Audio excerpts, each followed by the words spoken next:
ఎంతమంది డీమార్ట్‌కి వెళ్ళేటప్పుడు ఒక స్లిప్ రాసుకుని ఇవి మాత్రమే తెచ్చుకోవాలని వెళ్తారు. అది జరగదు కదా! నాకు అంతే. కాకపోతే నేనేమి మ్యాక్సిమం అవే ఉండేలా చూసుకుంటాను. ఓన్లీ స్నాక్స్ మాత్రం ఎక్కువగా యాడ్ చేసుకుంటాను. డీమార్ట్‌లో ఏంటంటే మనకి కావాల్సిన సరుకులన్నీ తక్కువగానే ఉంటాయి కానీ ఎక్స్‌ట్రా ఐటెమ్స్ ఉంటాయి కదండీ! యుటెన్సిల్స్ లేకపోతే క్లాతింగ్, మనకి షూస్ ఇలాంటివన్నిట్ల మీద వాళ్ళు ఎక్కువ ఏసేస్తారు. మనం వీటిల కోసం వెళ్ళి వాటికి అట్రాక్ట్ అయ్యి అవి తీసుకుంటాము. వాళ్ళు చేసే మోసం అదే. ఫస్ట్ అది గమనించుకోవాలి. సో, ఓన్లీ గ్రోసరీస్ కోసం వెళ్తే మనమైతే ఖచ్చితంగా సేవ్ అయితే చేసుకోవచ్చు. సో, అలా దేనికోసం వెళ్ళానో అవి మాత్రమే తీసుకుని ఎక్స్‌ట్రా ఆటిల మీద కళ్ళైతే వెయ్యను నేను. సో, అవి తీసుకుని అయితే వచ్చేసాం బయటికి. అలా వచ్చేసిన తర్వాత ఇంటికొచ్చిన తర్వాత హలీం తినాలనిపించింది. హలీం టైం కదా! సో, హలీం అయితే ఆర్డర్ పెట్టుకున్నాము. నేను పిస్తా హౌస్ నుంచి మటన్ హలీం అయితే పెట్టుకున్నాను. 336 రూపీస్ అలా అయింది.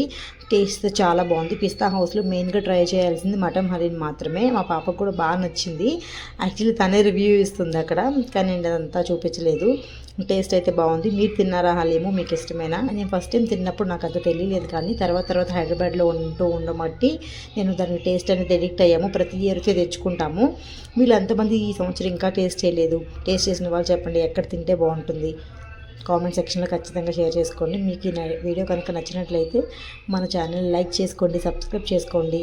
మరిన్ని మంచి కంటెంట్స్తో మిమ్మల్ని నెక్స్ట్ వీడియోతో కలుస్తాను. అప్పటిదాకా ఉంటానండి. మరి బాయ్ బాయ్.